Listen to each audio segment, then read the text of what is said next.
Hey, Sand and Sage.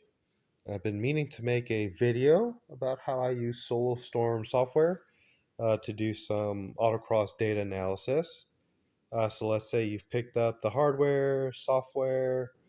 Um, Before you go off and make a run, be sure that under settings, you have that calibrate accelerometer.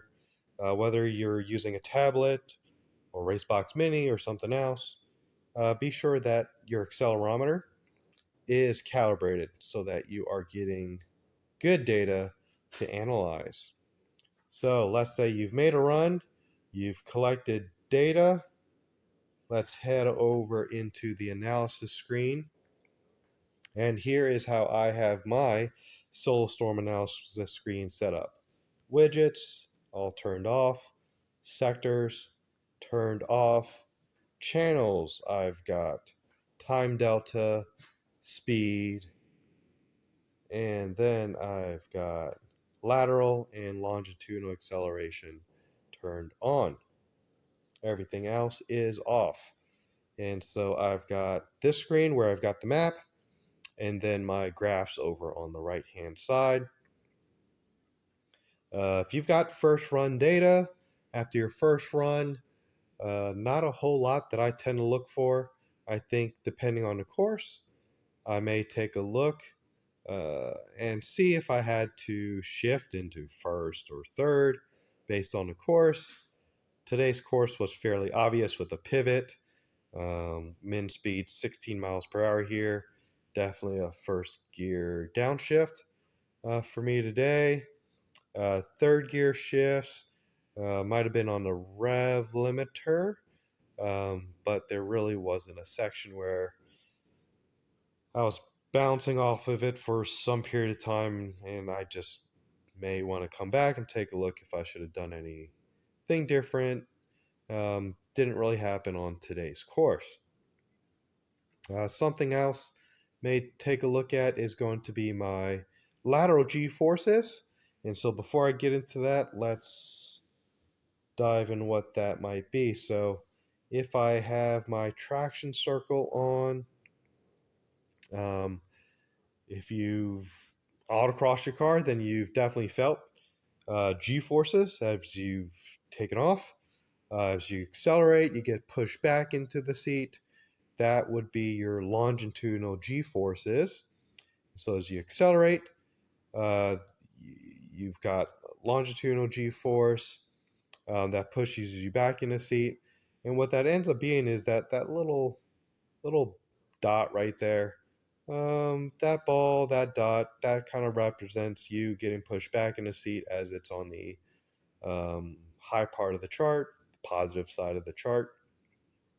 When you hit the brakes, you get pulled forward, and that's kind of represented by that little ball moving towards the bottom of the chart.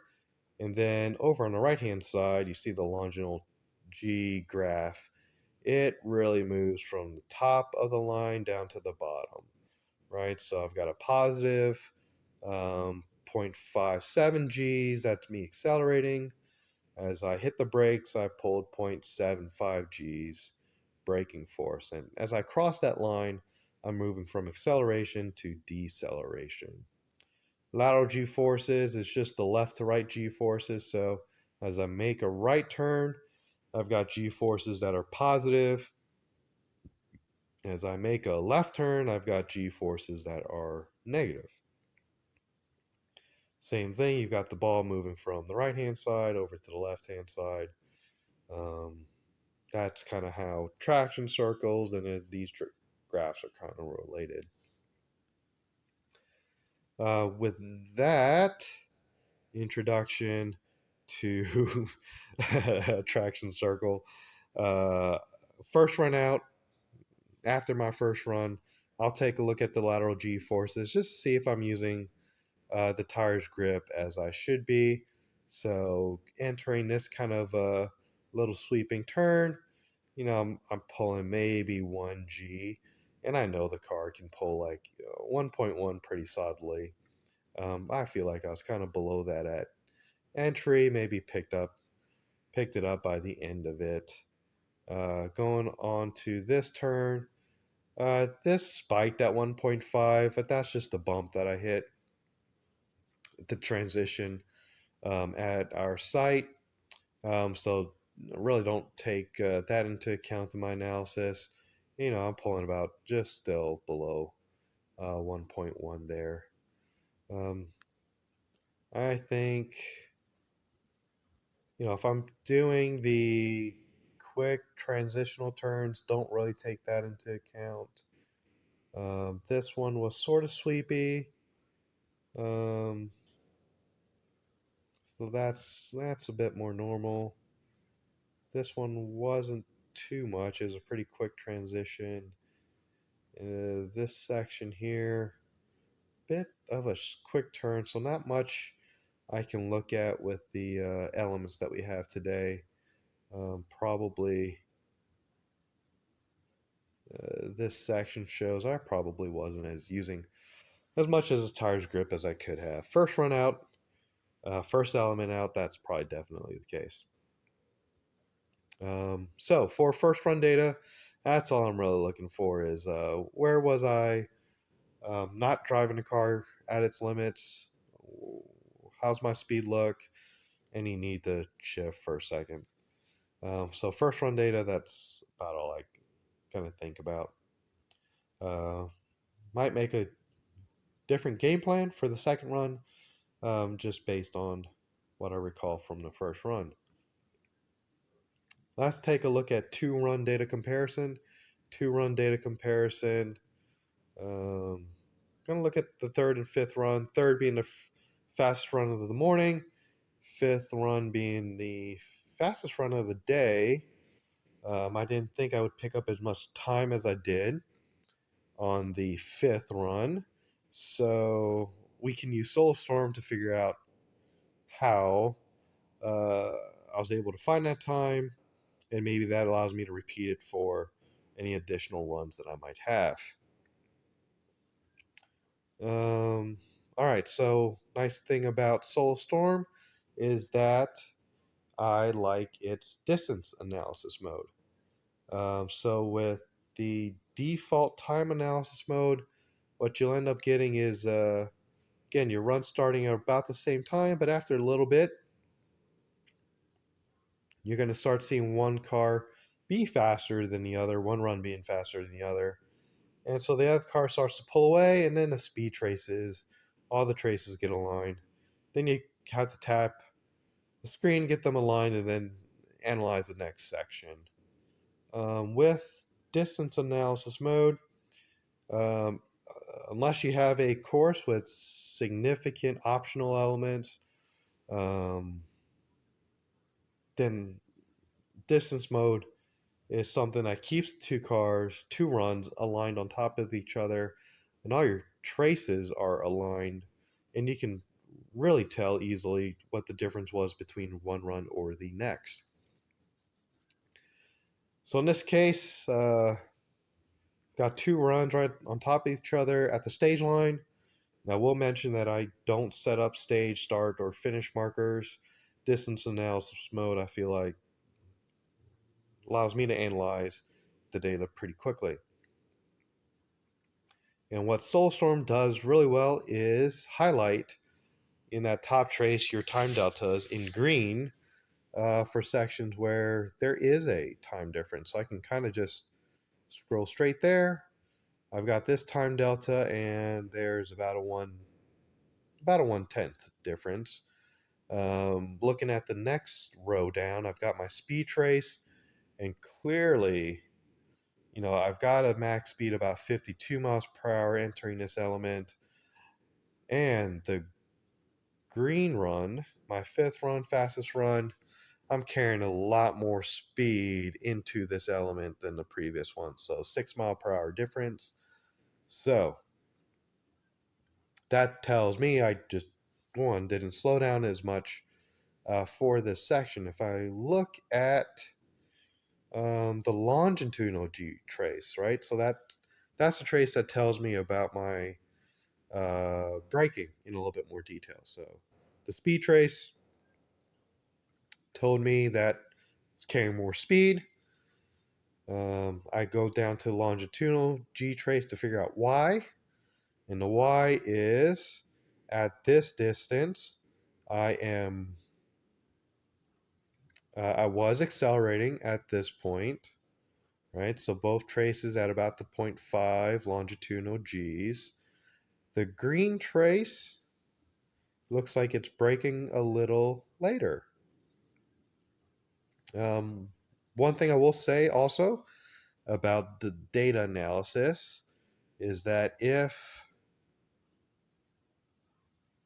I dip below zero point 0.1 longitudinal Gs, that would mean I'm braking. If I'm above zero point 0.1 longitudinal Gs, it means I'm accelerating. If I am between negative zero point 0.1 and positive zero point 0.1 longitudinal Gs, that kind of just means I'm coasting, cruising. Um, I think that should be pretty obvious on this second half of the course. We have some lane change, offset elements. In here, after a hard break, um, my longitudinal G forces are right there between uh, positive zero point 0.1 Gs. And so that was definitely a place where, after a hard break, I was just coasting, using that to scrub off speed instead of the brakes. So that's another way to use that longitudinal G trace is for a section like this, that longitudinal G trace dips. That's a brake. And then here, I am definitely coasting on the third run.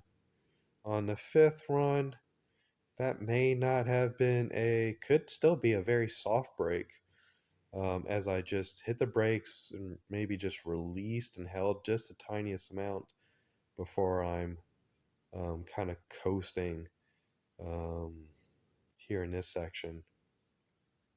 So something to just keep in mind is that if your longitudinal G trace is between negative zero point 0.1 and positive zero point 0.1, it's probably a lift or some coasting that you're doing. All right, getting back to this element where I found that 0.1 seconds. Um, Fifth run, green run, hitting the brakes just a little bit later. You can see the lines start to separate between each other. So, I hit the brakes earlier, harder on the third run, a little later, softer, slower with the green run. And so that's just something that you'll pick up from the longitudinal G trace. You can see how much of a difference in G forces there is with the braking force right there. So probably just better brake application. And then a release. A release is quite different here as I make the turn.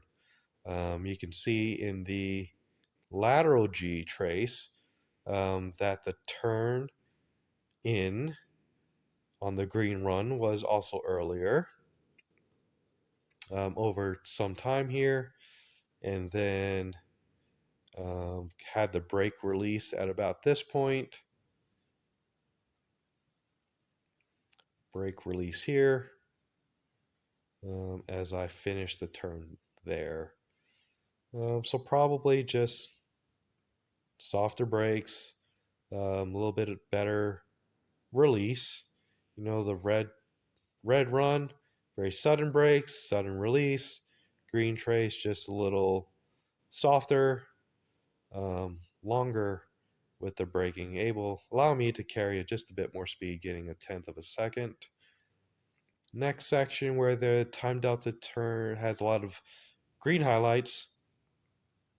Um, just after this fast element, had a little bit of a slowdown cone, and same deal. If I look at the longitudinal G's, I can see where I braked a little bit later.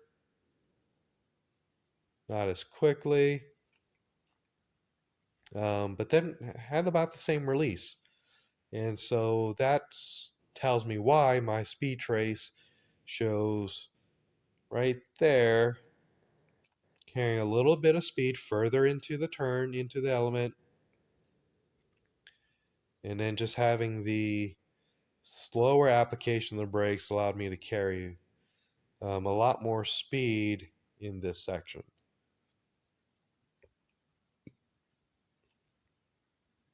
That was worth probably another, got me about the 5/10, half a second between the third and fifth run.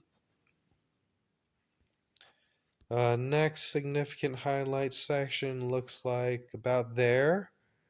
Um, a little bit speed difference data there, but that doesn't appear to have much. Less, doesn't have much. Maybe less than a tenth of a second time delta. Here, got about 6/10, couple tenths difference in this section. Really looking at the speed trace, a lot of speed difference for a very long period of time. Starting at about here. So starting here, what the heck happened?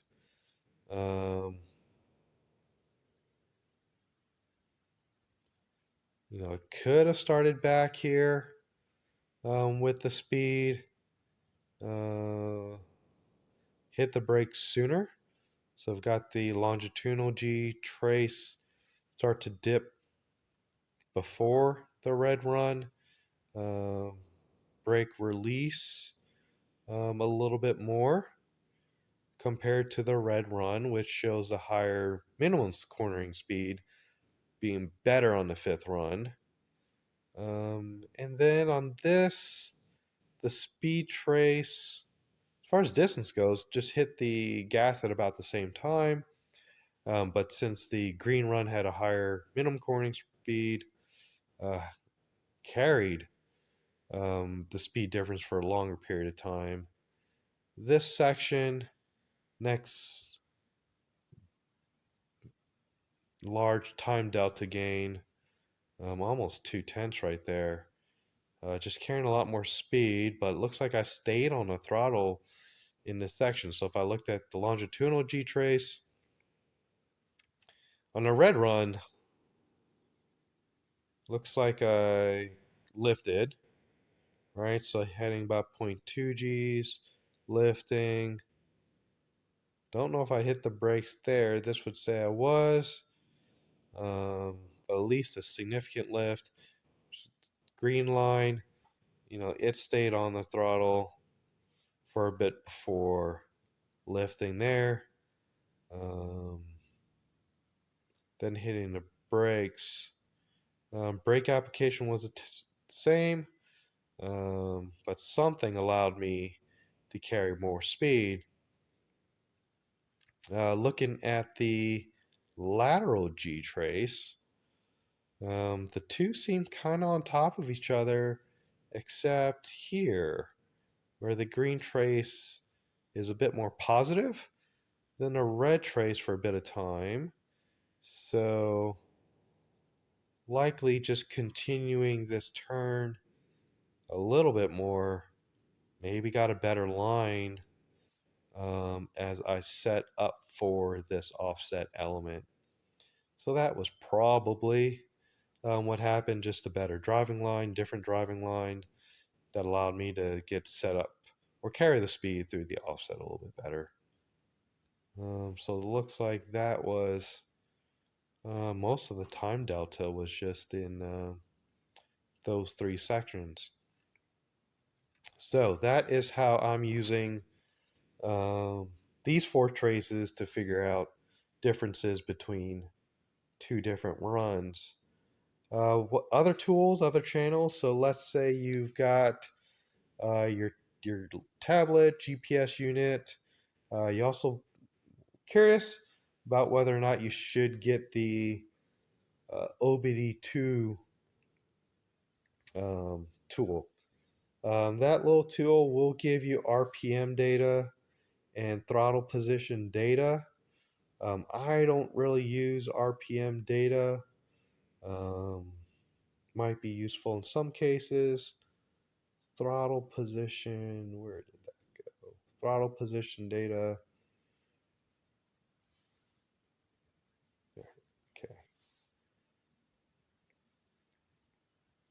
Okay. Can be helpful if you are developing new habits with throttle control. Can help you compare one run to the next, and that looks like it can if it works. So it worked on my third run, but not my fifth run. So let's try to get 2 run worth of data for throttle position. Looks like it worked. Did work on the sixth run. So here in the third row from the top, I got throttle percent. You can kind of see where I'm 100%. I would probably want to look at this section. So coming out of this right-hand turn, third run, entered this element, added some throttle, backed off, then added some back on.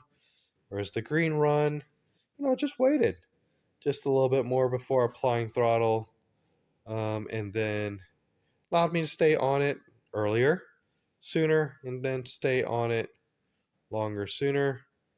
Red run, gosh, looks like I was on throttle, didn't like what I was doing, backed off the throttle, add some more throttle, probably didn't have grip on that run, backed off before applying throttle. The green run um, looks a lot more controlled, just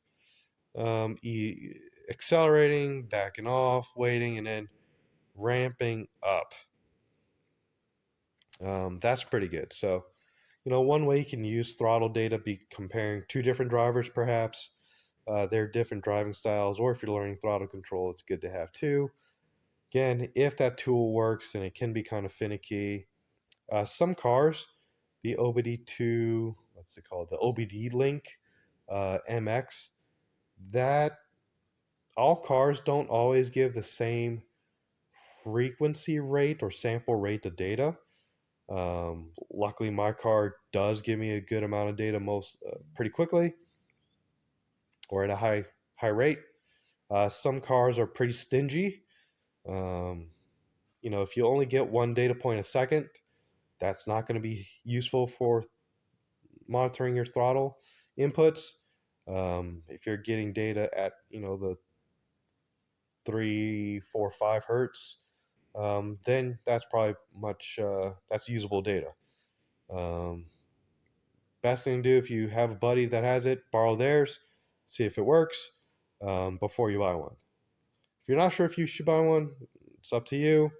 If you don't have one, no big deal. Use the longitudinal G trace. You'll get the same thing with just a bit of interpretation, right? So here I've got throttle and then red run, I lifted, and there you can kind of see the red longitudinal G trace start to drop off, whereas the green run, throttle percent stayed 100% for a little longer. That's what you get in the longitudinal G trace down below.